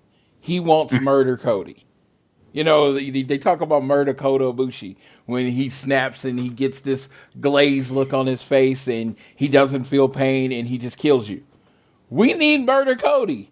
We need Cody to flip that fucking switch and really go after it, because unless he goes there, he's never going to be the killer like Malachi Black. I loved it. I love Kylan King getting put out there. She was one of my favorite extras from the COVID time, so I'm glad she's getting some spotlight. She is Nightmare Family. She has the jacket. Red Velvet, their connection is still there. She slaps the shit out of them, and they're cheating them, and they're roughing him up, because they didn't want him to win the match fair. They were going to make it where he couldn't win because they needed him to tap into that dark side of him. So I love it. I think this has legs. I personally, and I know this is going to lead into the preview just a little bit, but I personally think this should have played out to Full Gear. Yeah. I'm very I'm interested in what they're going to do, because this is going to play out next Saturday. We're going to talk about that when we get to the review. It feels rushed. Like, this segment feels like the middle segment or the second segment of 6 segments. It didn't feel like the last segment before the match. Mm-hmm. You get what I mean? No, yeah. Again, yeah. I think there needs to be a little bit more like focus put onto it, and I think more so like, yeah, it did feel a little bit rushed because it was a pre-produced video package. But maybe put some more videos on YouTube and see it play out a little more. Well, daily. I mean, they used to do stuff on like the Road 2s on like the Nightmare Family on the Nightmare Family YouTube channel, and like that's where we got that incredible promo Cody cut against Dustin Rhodes. So I mean, like, I think putting some stuff on YouTube, I don't think is a bad idea. I mean, Cody's already on YouTube stuff with like Sammy's vlogs and stuff. So yeah, absolutely. So I just think they could do more to let this play out in a more satisfying way, because like I said, even as a Cody fan that's looking forward to the ultimate conclusion, to me, he's not ready to beat Malachi Black yet. No. And it just seems like if he wins Saturday, it's a mistake. Not because Cody can't beat Malachi Black, it's just the story representative. Cody hasn't found that dark side yet. So why would he now be able to beat Malachi Black? Yeah, but we'll get quickly into the next segment, which was young MJF coming out to the ring. And he said he was there because he was ready to face Darby Allin. And we knew that was not possible because the week before, Darby Allin was jumped by the entire Inner Circle. Whoa, I mean a group of masked people that we don't know who they are. Thank you, sir. I told you. We went over this last week. The Inner Circle was with me. Me and MJF was discussing our hatred of pores. And, and people were asking for money, and we hated them, and we drank wine, really expensive wine that you can't afford, and it was great. And I don't know who those guys were to beat up at Darby. They should be arrested, but it was not the Inner Circle. Thank you. There you go. And first off, I love the line of Punk being like, you know how I know there's not a match happening with MJF? Because Wardlow's not here. And MJF calls out Darby a gutless coward because he no-showed. He's like, I guess I did break you mentally. And he's like, wait, Darby was attacked? Oh my God, I can't believe it. That's awful. And MJF then proceeds to call out for Wardlow to bring out Bryce Remsburg, and he yells at Bryce to count to 10. If Darby doesn't make it to the ring by the 10 count, I am declared the winner. And as he gets up to 9, the lights go out, snow falls, Sting is here. MJF immediately shoves Wardlow to Sting, who then gets hit with the baseball bat, and MJF runs like a scalded dog. Such a great spot. If we get Sting versus MJF, though, I don't know what to think with that, because that just seems like, wow. Like, it's just something I never would have thought. Like, a singles match between Sting and MJF would just seem crazy to me. But even if that doesn't happen, like, and it's just used there to, like, have Sting be up to back up and help out Darby when he's in need, that's fine too. But if we get a singles match between MJF and MJF and Sting, it's gonna be crazy just to see that.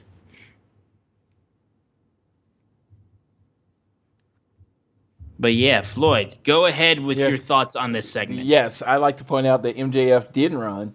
He did what any sane person would do when a man with a baseball bat comes out to the ring and tries to attack you. He left. It was called a strategic retreat. Okay? Wardlow understands his job. They're not friends. Wardlow's his bodyguard. And when baseball shots are meant to be taken, the bodyguard should take it for the MJF. This is just this old crazy old man comes out here attacking MJF while he's trying to accept his victory because his opponent no-showed. I don't understand this. I get MJF. He's one of my favorites. You know, I understand how he feels in this situation. Now he's going to have to beat up an old guy. That's not good. He doesn't want to hurt a senior citizen, but he's going to have to mess him up. Yeah, that's the thing. We'll see if that happens, but MJF is not going to be happy about this. Yes, he's not happy about it because MJF is a humanitarian. You know, he might not like them that much, but he takes care of the poorest. And now he's gonna have to beat up an old man, and it's not his fault. His hand was forced. Okay, all right. We had one more backstage segment with Anna Jay, and Dr. Britt Baker then interrupts the interview, calling her a loser, just like the Dark Order, because they lost to Adam Cole, Bebe, and the Super Elite. And Anna Jay got very, very tired of her and started beating the shit out of her. And yes, please give me Anna Jay versus Dr. Britt Baker for the Women's Championship. I want that in my life. It's that simple. Yeah, you're going to get that in your life. I love Britt Baker. She's an asshole. And, so good. And she's like, oh, my boyfriend's so cool, guys. Yes. And it's kind of funny because they're going to wrestle. And it kind of feels like we're leading to Jungle Boy versus Adam Cole eventually. Yeah. So it's just. So do we get a mixed tag match? Do we get a mixed tag match? Man, that would be kind of cool if we get it. If we don't get it, I completely understand. But I would be completely down. I mean, personally, I would main event a Dynamite with that mixed tag match. Personally, I think that'd be fair. I think that'd be fair. I mean, Adam Cole and Britt Baker coming to the ring together versus Jungle Boy and Anna Jay. Oh my God! There's just a ton of star power in that match. There's a ton of star power in that match, and it's just like that's. I mean, honestly, in a lot of ways, those two represent the future of the men's division and the future of the women's. Actually, the present of the women's division and the future of the women's division. I'm just like, I think that would be great. I would love that.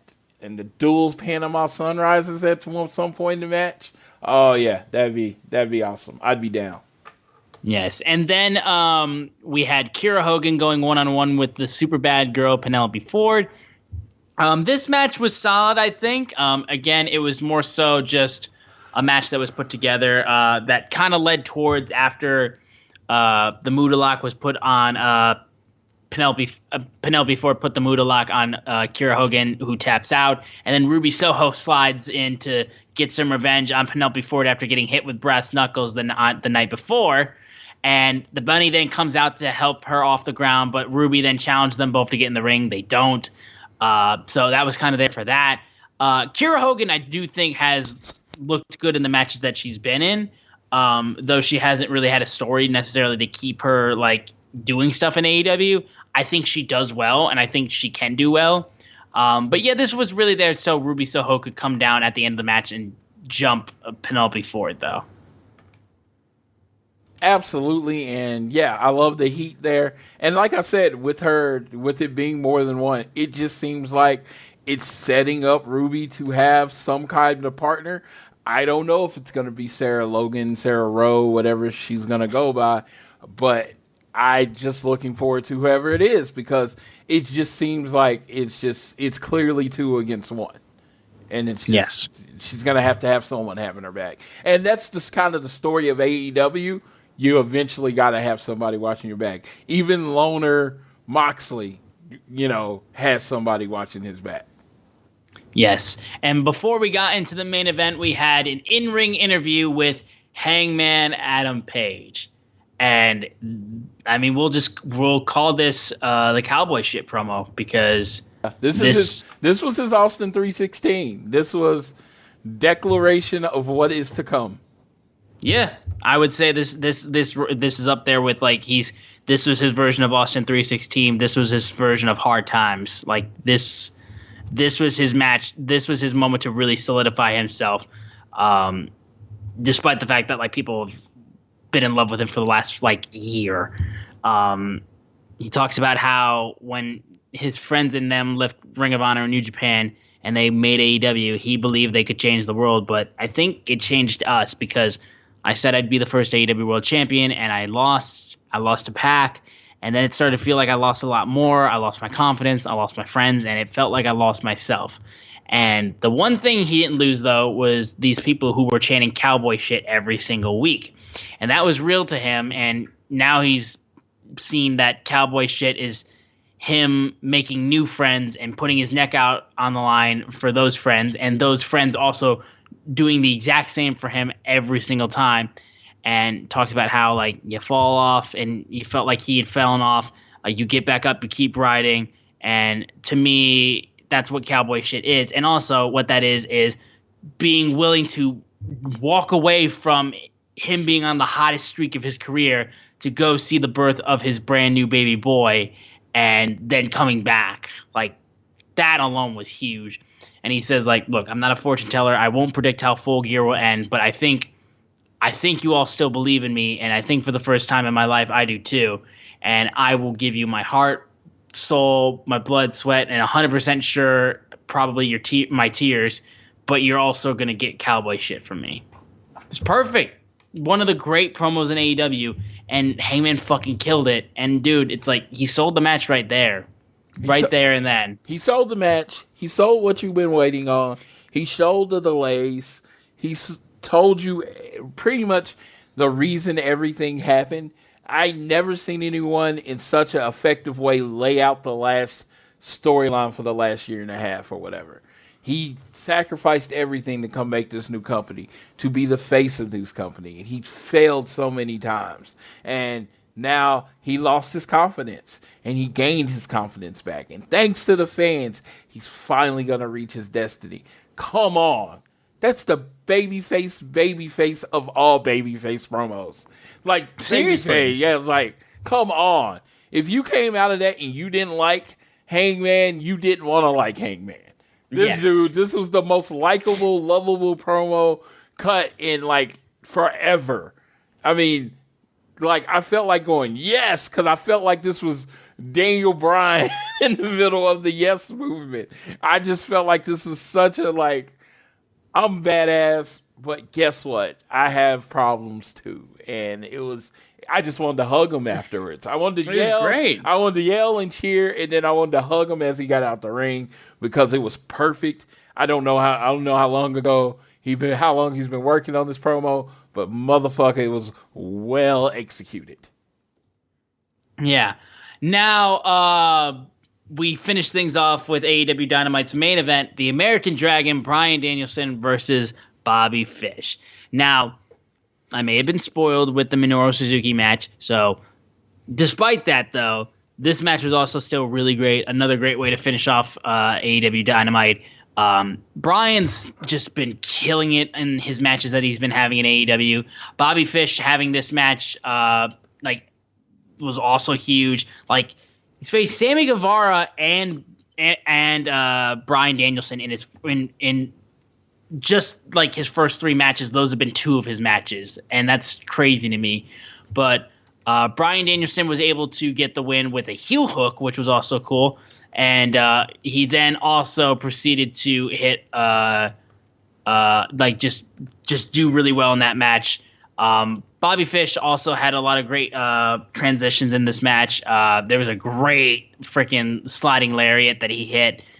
And yeah, this was just a really strong match too to close off the show. Of course, I'm more fond to the Minoru Suzuki match because it was just fucking insane. But this was also really good. Anytime Bryan Danielson's been on AEW, he's killed it. And I'm just still so happy he's here because it's just so freaking cool that he's here to begin with.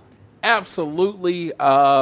It's amazing that he's here. It's like every week when I see Punk and Bryan and Cole, and I think about it 2 months ago. And like Cole, I can honestly say he fits in like such a glove. You think he's been with AEW the whole time. CM Punk just brings this edge to it. He's not even being heel, but he just brings this edge, like this rebel vibe to everything that comes with AEW.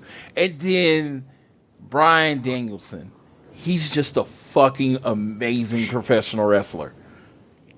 Yeah. You put him in that ring, he is going to paint you a violent portrait, and you're going to be entertained. He could be wrestling Bobby Fish, Minoru Suzuki, Nick Jackson. Whoever you want to put him in the ring with, he is going to entertain you. He is going to make you want to watch him wrestle, which is the point of televised wrestling. That dude is just amazing at what he does. He is a master of what he does, and I look forward to watching him do it however long he is gracing AEW with his presence. This match was another great match. Bobby Fish, amazing professional wrestler. They had the double heel hooks on each other, and they're both pulling on the legs while kicking each other in the face.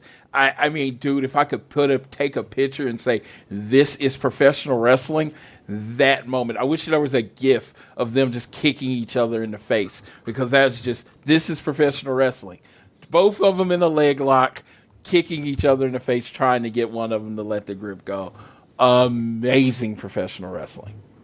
Yes, and that was Saturday Night Dynamite for this week. Another great show. I feel like this week in AEW was really strong, and I enjoyed a lot of the stuff we got on this show. And I didn't really have a ton of issues necessarily with the show, except for maybe some nitpicks. But even then, like, it was still a really great week of AEW. But before we get to our preview for this upcoming week of AEW, I believe we have to hear from our good friend Tiffany. Is that right, Floyd? Yes, this week, Tiffany from Heart of the Leader with Tiffany, she actually did upload a new episode on October 18th, so make sure you go to her page. The link is in our bio. She got us another few minutes where she recaps the Rhodes to the Top. Now, we got this week and next week, and then Rhodes to the Top is over. After discussing with Tiffany tonight, after that, what many people have asked for, and I have never been consistent for, is a recap of BTE. Well, because I want to keep her on the show, and I think she adds something to the show, Tiffany is going to recap BTE and the Sammy vlog in one small package for all of you to enjoy every week after that. I thank Tiffany for being a part of the team. She would be on the show, but our recording times, we just can't match up. Me and Austin, I work overnight, so me and Austin recording times are more closely to, weird hours, so she can't actually join the show. But she does these tapings for us, so she will be covering BTE and the Sammy vlog going forward. But for today, here is Tiffany with Rhodes to the Top review. Hello, everyone. This is Tiffany from Heart of the Elite with your weekly All Things Elite Rhodes to the Top recap and review. Episode 5 of Rhodes to the Top was really special. What it basically had, the 3 main points of this episode were Cody and his want to bring Brock Anderson into AEW with Brock's debut match and establish him, as a worthy competitor in AEW. Brandy has a visit with Teal and Michelle, Cody's sister and mother. And then the birth of Baby X, as she is known in the show until we get the name reveal, which we all know now is Liberty Iris Runnels. So it's a really special episode. And, I would say it's one of my favorites, but they've all been kind of a favorite, to be honest. I really just love everything about this show, which is a given, but it's just really special. I took some notes about the show. There's a lot that went on. Of course, I'm not going to be able to cover it all, but we do get some footage at the Nightmare Factory, which I think is really cool to see. Just that behind-the-scenes aspect with some of the students, in particular, Rekka and Robin, who are part of QT's advanced class, and of course, Brock Anderson. We get to see a little bit of Cody talking to Brock about that struggle of being a second-generation wrestler, which I always, find that to be really interesting because that struggle has to be very difficult for people, because you already have your name. So you're almost like, you've got, like they said in the show, you have a target on your back. So Cody talks with Brock about that. And, he kind of just says he knows what he's in for. So really, just a pretty cool segment, getting to see that, what goes down at the Nightmare Factory and just kind of that connection that Cody and Brock have. You get to see a little bit of stuff with Dustin at Dynamite coaching the girls. Robin and Rekka are there to make their debut on Elevation. And, of course, we have Brock teaming with Cody for his debut match, teaming up against QT Marshall and Aaron Solo. Now, before we get to that, let's talk about the visit that Brandy has with Teal and Michelle.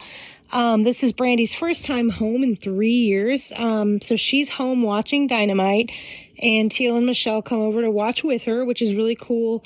And while they're watching, Brandy mentions about when she gets back in the ring, and that's not met with a very warm reception from Teal or Michelle. Michelle's just mainly concerned about Brandy, not really ready for what she's, in store for in terms of being a mom and trying to get back into shape, get in the ring, and just more concerned for Brandy's well-being, and just thinks she should wait. And then Teal just flat out is like, I don't even understand why you're going to wrestle again. And as always, Brandy just kind of has people coming at her from all directions. And I feel bad for Brandy because I feel like this happens a lot in everything she tries to do or wants to do.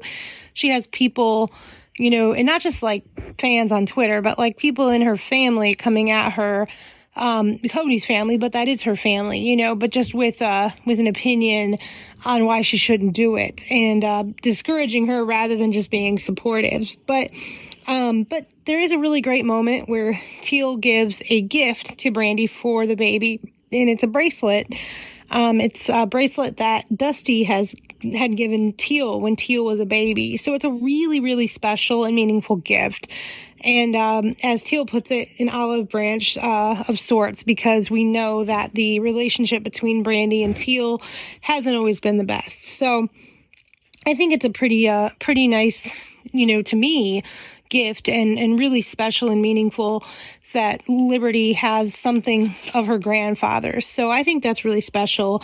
Later in the episode, we see Cody get back from the road and Brandy shows him the gift and he thinks there are a lot of strings attached and that maybe Teal is just kind of trying to lay claim on being a big part of the baby's life. And Brandy kind of reveals that, you know, Cody's kind of to blame for a lot of the problems between Brandy and Teal. So I'm very curious if we get more light shed on that next week, or perhaps if we get a season 2 of the show. Now then, as I talked about, Brock and Cody teamed up against QT, Marshall, and Aaron Solo in the debut of Brock Anderson, and that match went out very well. Brock Anderson got the win, and then afterwards had a really special moment with his dad, and you could tell how much it meant to Cody to be there and watch that because he's had that experience with his own dad. So really, really good moment, and kind of cool seeing that behind the scenes stuff before the match and get Cody's perspective of it. And just, you know, like Cody talked about, a lot of pressure going into that with Brock being ringside. Arn being ringside to watch Brock's debut match, but it all went off very, very well. And of course, the biggest part of this episode is the birth of Liberty Iris. And we see that at the AEW Heels event, the night before Liberty was born, Brandy was at the Heels event, our meetup via Zoom, which, you know, I remember very clearly because it was our 80s night, and Brandy flat out told us she might have to leave early because she was pretty sure she was having contractions, and sure enough she was, and Libby was born the very next day. So I just always have to put over Brandy because what a queen, what a boss lady. She's in labor and did not miss our Heels meetup. It's just amazing. She is quite the remarkable person, and I have so much respect for her. So Cody and thankfully is home for the birth of Liberty Iris, and around 1:17 in the morning, him and Brandy head to the hospital, and Cody kind of takes us through the night with, you know, little updates here and there, just taking video on his phone. Brandy gets her C-section very early that next morning, and Liberty Iris joins the world. We hear Libby crying. Brandy says hearing her cry was the best moment of her life. And we get to hear from Cody, who tells us that he never thought he would be a father. And he just gets very, very emotional talking about Liberty and having a family. And it's just such a really wonderful, heartfelt moment. And it's special that we get to be a part of that. And I can't thank Cody and Brandy enough for opening their world to us. Cody thanks Brandy in the post interviews where they're talking to them, and has this kind of sappy moment of thank you for making me a dad. And then Brandy goes to give him a high five, and it's just funny because Cody's like, oh, we're doing a high five, and just that dynamic between them, Cody being that sap and Brandy just being Brandy, and it works. And they are just very, very much perfect for each other, and I love that dynamic. It's really wonderful. Next week, we are actually already to the season finale of Rhodes to the Top. This is going to be on Saturday, of course. We have Dynamite live from Orlando on Saturday, followed by the season finale of Rhodes to the Top. I will be back with a recap of the finale, and I really, really hope we get a season 2. I'll talk to everyone next week. All right. Thank you so much, Tiffany, for that little review of Rhodes to the Top. And be sure to check out Heart of the Elite. Floyd, where can people find Tiffany and Heart of the Elite? You can find Tiffany at her page at All Elite Tiffany. And you can find Heart of the Elite at, as I try to type it, at Heart of the Elite. Okay, she did get the whole thing. So at Heart of the Elite. So it's super simple. Heart of the Elite is at Heart of the Elite. Tiffany is at All Elite Tiffany. Make sure you're following both, watching her videos, subscribe to her YouTube channel, and support her. And, of course, listening to her reviews every week. All right, there we go. Now we'll get into our preview for this upcoming week of AEW Wrestling. Once again, we're going to have another Saturday Night Dynamite. So we'll start off with the matches announced for Rampage this Friday. Orange Cassidy is going to go one-on-one with Powerhouse Hobbs of Team Taz. Anna Jay and Britt Baker will be facing each other in a non-title match. we are getting the second match between Pac and Andrade. So we're getting Pac Andrade 2. And we're going to get the announcement of what the title bracket will be for the TBS Championship.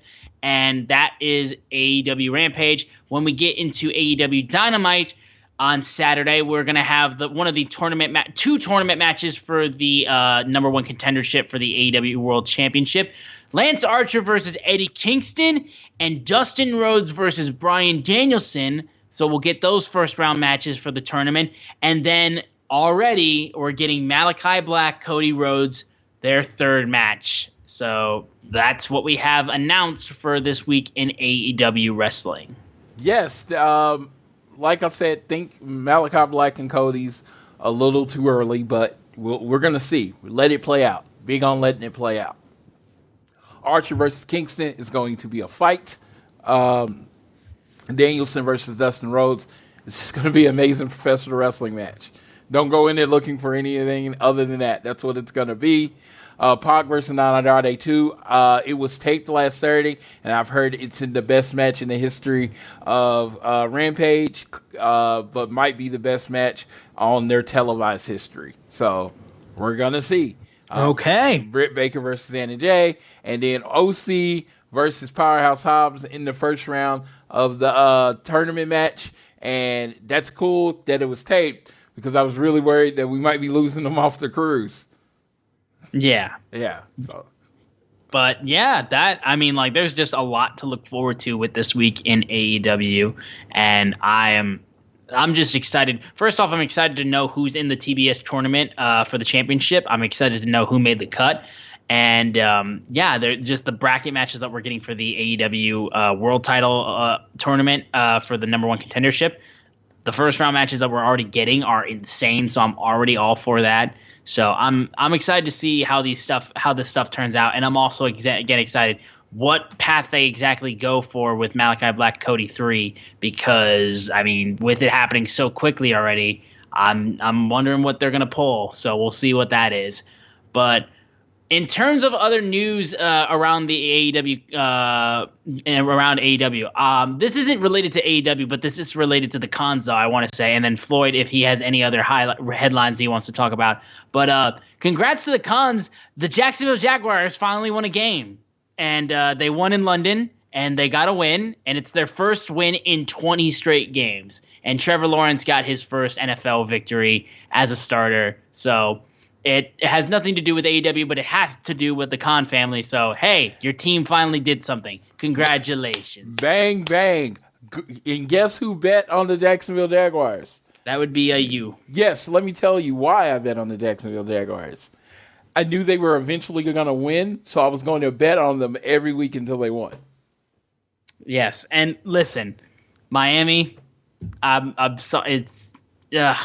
we had so much hope for y'all. We had so much hope y'all could do shit, and you didn't do it. They lost basically a home game to Jacksonville. You know, that's what I'm saying. Jacksonville is at home in London, so they lost. It was going to happen. It was going to be somebody. Unfortunately, it was them. Same way it's got to be. It's got to be the same way with the Lions. I pray. Yes, somebody is going to lose to the Lions, and everybody's going to be like, "Oh my God, the team sucks for losing to the Lions." But it's football. Eventually, everybody loses. It's just the way it is. It sucks for Miami, and especially after the amazing season they had last year. Sometimes you go to the young guy a little too quickly, and Tua you could have used another year sitting down. Fitzmagic was great. He got hurt though. Yeah, Fitzmagic was great, and I don't know. I don't know what they could have done. It's just you seem like you could have built on the momentum last year, but what happened is last year was a COVID year, and the COVID year bought people a lot of false sense of security. When everyone got a year of working out together and getting prepared for this season, you have seen it look differently. It is expected. I have felt the effect as a fan of the Chiefs. This is the year everyone caught up with our offense, and it's fun. But again, that's football. Sorry about that. Stop with congratulations to Tony Khan and the Jacksonville Jaguars. And the only thing that I can say about as far as news, Yeah, Tony Khan has been he's dove into this war thing. Oh yeah, he is now loud ever since ever since SmackDown extended themselves a little bit. He has not been shy about his just go to @Tony Khan on Twitter and just enjoy. He has not been shy. Cody murdered someone on Twitter today. That was bad. That guy got set up to die. Yeah, I love when Murder Cody comes out to play. It reminded me of the 8 Mile rap. Let me tell you everything you're about to say. That's what, he's like, blah, blah, blah. I know everything this man's about to say against me, yes. Yes, it was just, and then Cody just, dismantled him. And I love it. I don't like when people go at Cody, but I do love when Cody just has enough and just breaks them down to their bare. Exactly. their bare soul. I always said that's why he would be a good heel, because it's truly a heel promo, but he says it in such a way that, oh my God, it's great.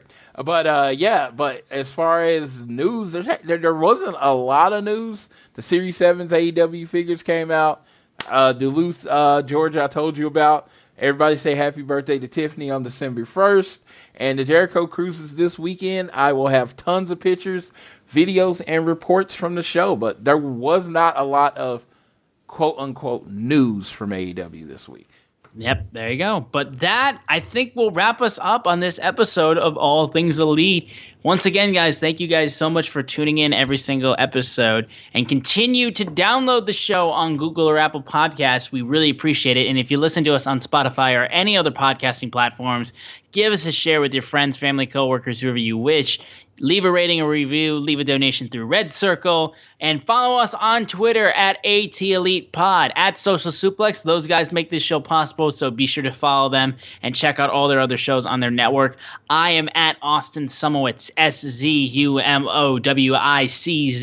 Floyd is at Floyd Johnson Jr. on Twitter, and it is 2:30 in the morning for me, so I am getting some sleep after this. So, Floyd, do me a good solid and take us home on this episode of All Things Elite. I need everyone listening to this to send me their positive thoughts, prayers to your favorite deity or whatever, that this boat trip goes super smooth. I've never been on a boat for this long, so this is going to be an adventure. So I am really asking for your thoughts and or prayers, whichever one you do.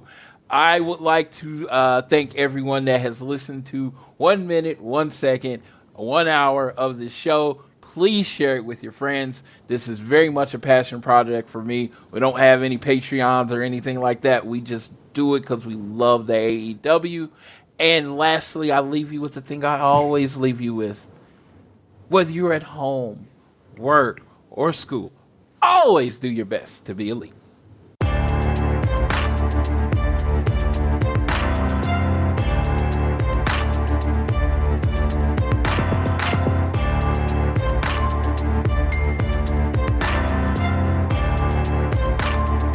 Sling TV, built to save you money and bring you the channels you love, including ESPN, AMC, HGTV, and more. Watch your favorite comedies, dramas, suspense thrillers, news, sports, and more for just $35 a month. And your first month is only $10. Sign up now and start streaming right away on your TV, phone, and tablet. Take control of your TV solution with Sling. It makes TV flat out better. Go to sling.com to sign up now and get your first month for just $10. Hear that? Is that America cheering or a sausage patty sizzling to perfection? It's time to cheer for Egg McMuffin and fresh cracked eggs at McDonald's. It's time to wake up to the aroma of freshly baked biscuits and treat yourself to a real honest-to-goodness morning meal. Breakfast, it's on at McDonald's. Now enjoy a large iced coffee for just $2. Add a breakfast sandwich to make a meal. Prices and participation may vary. Cannot be combined with any other offer or combo meal.